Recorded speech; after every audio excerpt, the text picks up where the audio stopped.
What's up, YouTube? Welcome to Sixx Daze. I am Bob Sixx, and today is my Q&A video. It always fascinates me that people want to know anything about me, but I'm willing to tell whatever you want to know. So, I've got a handful of questions here that people have asked. And yes, that was a burp. So, let's get to it. This first question comes from Lost. It says, what's been the absolute best day you've ever had, and what's the worst, if you don't mind sharing? I don't mind sharing. There's almost nothing I won't say. I'm very open about everything. The best day is kind of hard for me to answer. I can tell you the worst day, and I'll tell you that right off the bat, was Christmas Eve, 1987. I was homeless in Bel Air, Maryland. I spent Christmas Eve in a Volkswagen bus with a bottle of Jack Daniels, and I guzzled on that bottle as hard and fast as I could, hoping I would not wake up the next morning, and I did.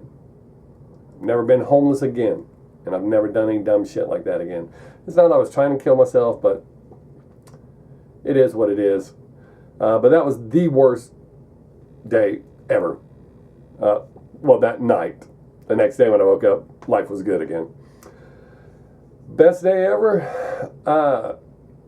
Man, I've had so many. I've been blessed. I mean, marrying my wife, the birth of my children, the birth of my granddaughter, performing when I was doing stand-up. I got to perform with Carl LeBeau. He was Sam Kinnison's best friend. I've been a huge fan of his. He recently passed. He passed away last year.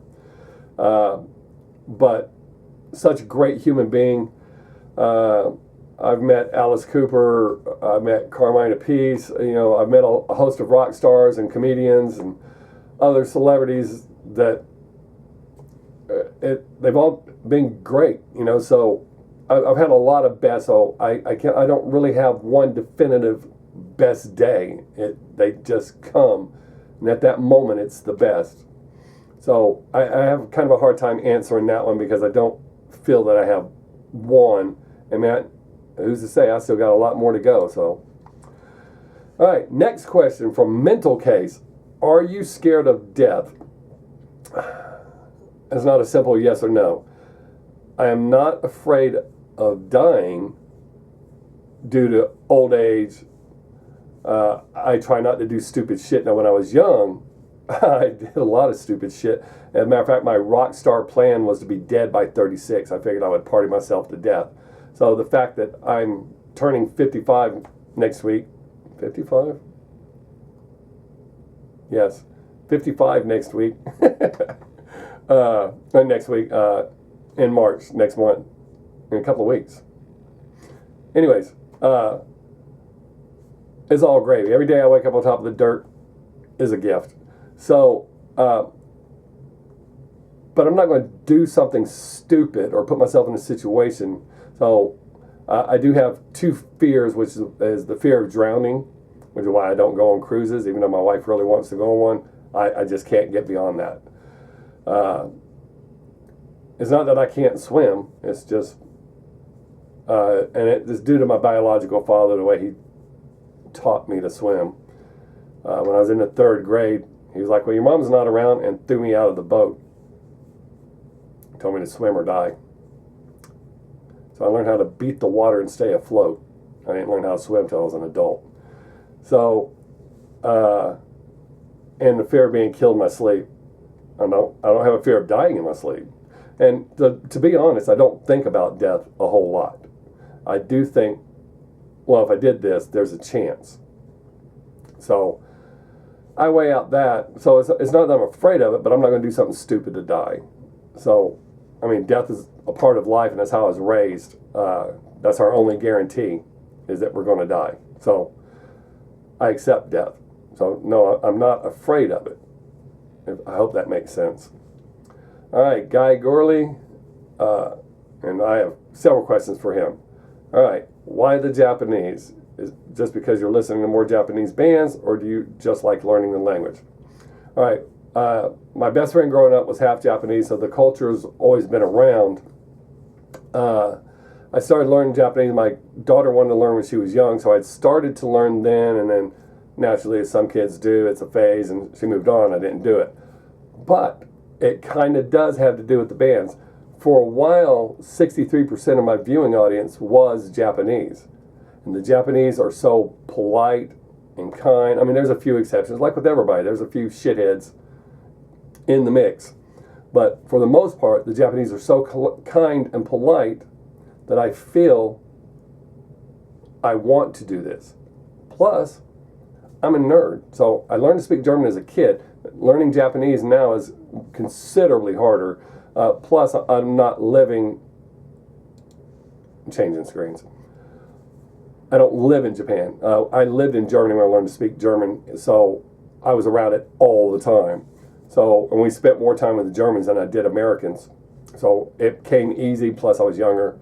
So I learned to speak German really well. But I do like the challenge of, I mean, you need to keep your mental status up doing nerdy shit or, you know, stuff to keep your mind stimulated, which I do every day.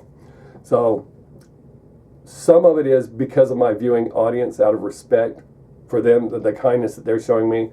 They don't come and talk shit to me like the little rap kids did for the first over a year that I was doing videos, just saying some of the most hateful shit. And it wasn't all of them, but enough.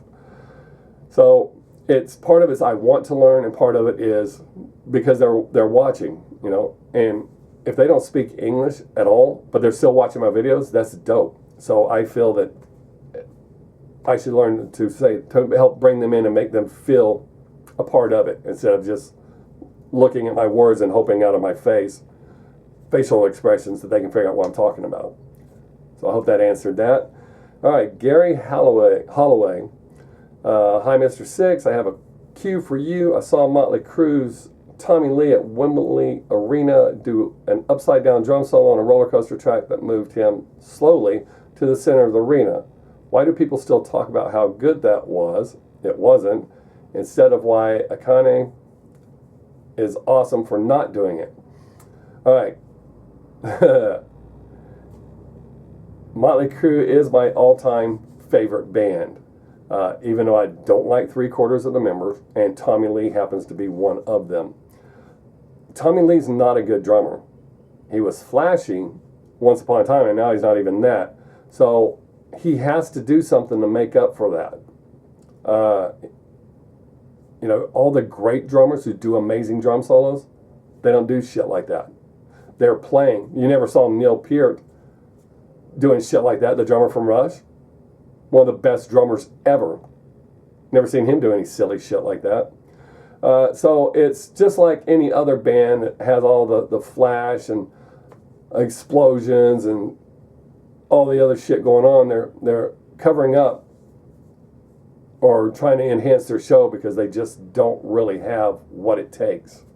And you know, I've seen Motley Crue 5 times. From their the best of the best, and then what's considered their peak was the Dr. Feelgood tour. That was the last time I saw them.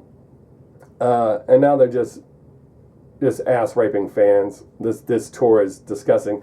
The only way I would go to the tour that they're fixing to do right now is if I won tickets, and I would only go to watch Joan Jett, Poison, Def Leppard, and then I would leave. I'm very bitter about that. That's what a smack in the face to the fans. So I think that's it. That he just keeps doing more and more while his playing gets worse and worse. He uses cheater pedals now and stuff. But his age, I'm not hating on him for that. Just saying his playing has diminished even farther than it was before. So you do something to... Because, I mean, his solo for the Dr. Feelgood tour was not that impressive at all. Pretty forgettable. Okay, another one from Guy Gorley. I don't understand part of this. A couple of questions. Instruments you play, rate your proficiency. Okay. I started out as a drummer. I love playing drums. I'm not the best drummer in the world, but I love playing drums. I switched to bass because when I was playing drums, we were supposed to just sit back there and keep time. Every band I'd been in was like, oh, don't be doing that. So I didn't like that, and it's in my nature. I'm a show-off. I love showing off. So I switched to bass because Gene Simmons of Kiss at the time, I was a Kiss fan, but bass was kind of boring for me. I'm not, please, there are phenomenal basses out there. It just wasn't a good fit. I can still play bass. I actually had a song that I wrote, and I played all the instruments and did all the vocals for it. But someone that I was writing for kind of got all my music from me, and then we're not friends anymore. But anyways, I am a guitarist. My guitar playing has diminished because I don't practice. When I was in bands, I practiced up to 8 hours a day. I don't do that anymore. I still play okay. My granddaughter enjoys it. Friends seem to enjoy it when I play and sing. I used to be a trumpeter. I used to play trumpet in high school, and I have a rare talent. I can continuously carry a note without breaking it while I breathe through my nose, and my band director loved that, and he was pretty upset when I quit playing. And the reason I quit playing is I saw a video of Louis Armstrong, and his cheeks were huge, his muscles, and I was like, nope, and that's why I quit. I didn't want a face like that. I play a little bit of keyboards, and I mean, I can pretty much bang around on most instruments. I cannot not play clarinet, flute, violin, saxophone. I can't play any of the reed instruments. I think that's it. So I can do okay. A lot of people tell me I'm good, but no, they didn't see me in my heyday when I was good. Why Coppola? I don't know what that means. So that one I can't answer. Some work background. I'll skip through the boring kid stories. I've worked since I was 12. I started doing mowing lawns when I was 12, back when 12-year-olds walked around and mowed yards. So we'll skip forward to my late teens when I really started working. I was a bouncer in a nightclub. A friend of mine was a door girl. She told the owners they needed a bouncer. She told them about me and my martial arts. So they hired me. And while I was doing this, a friend of mine I went to school with in Germany was the assistant DJ. Well, the main DJ upset the wrong people, and he ended up, I'm going to say, being terminated, not from the club, from the game of life. So my friend became the head DJ, and they needed an assistant DJ, so he gave me a crash course one night, and I became a DJ. So I DJed for a long time. I've been a truck driver. I've built trailer or mobile home, manufactured homes. I ran a bar for 7.5 years. I was the DJ and ended up doing quite a bit of bouncing. I was DJing, and then I went to work for Walmart, and I've been there for 23 years. And I work in another place doing trophies. We do laser etching on stuff, which is actually chemical etching. It's a process, but I do a lot of creative stuff. I'm the talent there. I also have a high-end writing pen business that is mine. I make high-end writing pens. I've been doing that for about 15 years now. My pens range from $25 to $250 a piece, and I actually have people that collect my pens. So there's that. There's actually quite a bit more work. When I was younger, I went through jobs pretty quick. All right. David Santiago Cardoza Fabaron. For the QA video, what do you think about the new generation of rock and metal, 2010 to present? Big hug from Colombia. Big hug right back at you, David. All right. Until I was introduced to Japanese metal or rock, it was pretty sad. I really like the Foo Fighters. I think they're a great band, way better than Nirvana ever was. There's a few bands that are really good. You know, one band that I like, a lot of people hate. Granted, what's his name? Chad. He's a dick, but I liked early Nickelback, and then that faded. But a lot of the bands, they don't really have it. They hit, and then you're like, yes, and then no. And I think a lot of it has to do with record labels. I think there's a lot of the bands out there that still have what it takes, but these days labels don't do developmental deals like they used to. They see someone, they start controlling them, wave a little bit of money in front of their face. That's why the whole rap game's where it's at. It's disgusting. But rock and metal, you see little flashes of hope, but overall it's being controlled by the labels. In my opinion, you need to write this, you need to do that, and it's just churning out some garbage. There's talented musicians out there, not as talented as, there are exceptions like the Japanese bands, because they actually put in the work and do what they are still like, but they're next level, like the guys from the 80s who knew how to play their instruments, who lived and breathed to play and to write. So all these Japanese bands have picked up that torch, and I have not felt as excited about music like this since I had in the 80s, when they were literally creating new genres of music. I mean, there was so much music. I'm not saying it was all great, but there was something for everyone. I mean, literally inventing new forms of music. So as far as the American bands, I mean, there's a lot of bands from other countries that are just doing phenomenal stuff, and it's great, and it's breathed life back into my passion for music. But I pretty much had thought it was just overdone.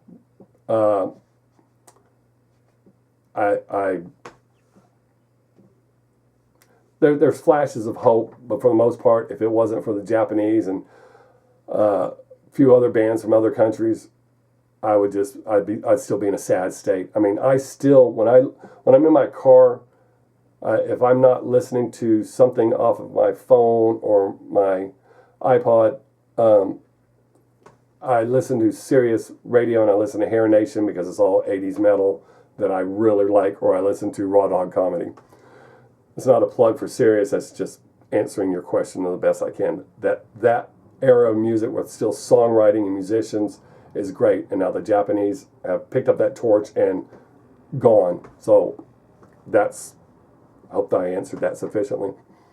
No trucks given. I have a question for you. What was your way of making a living that first allowed you to move away from your parents? Well, I kind of mentioned it in that previous question. The first time I moved out of my parents' house, I was 17, and I moved in with a girl. I was working at Sears. I was in catalog receiving. So I didn't really make enough money to live by myself, but living with her, we were doing okay. But when that shit went south, went back home. So when I started bouncing at the club and becoming a DJ, that was also my, YouTube really don't like me to talk about it, so I'm going to say Girl Scout cookies. I haven't had to reference that in a long time since I haven't been doing rap because it's not in the forefront, but I was addicted to Girl Scout cookies for 2 years. And yes, that is code for something that goes up your nose, and it's not the same name as a popular soda. That's what I did to take a break. It's something much worse than that. So I had to start dealing to support my habit, and then some other questionable things with older females to cover myself. But so that's how I made a living, was bouncer / DJ and dealing to support my Girl Scout habit cookies, or Girl Scout cookie habit. Probably not the most glamorous answer, but that's my answer. It's easier when I don't have to worry about YouTube listening to my video going, oh, he said that. Let's go ahead and make it for 18 and over only. All right, Guy Gurley has a few more questions. And I believe this is the last set of questions. All right. Favorite car I have owned.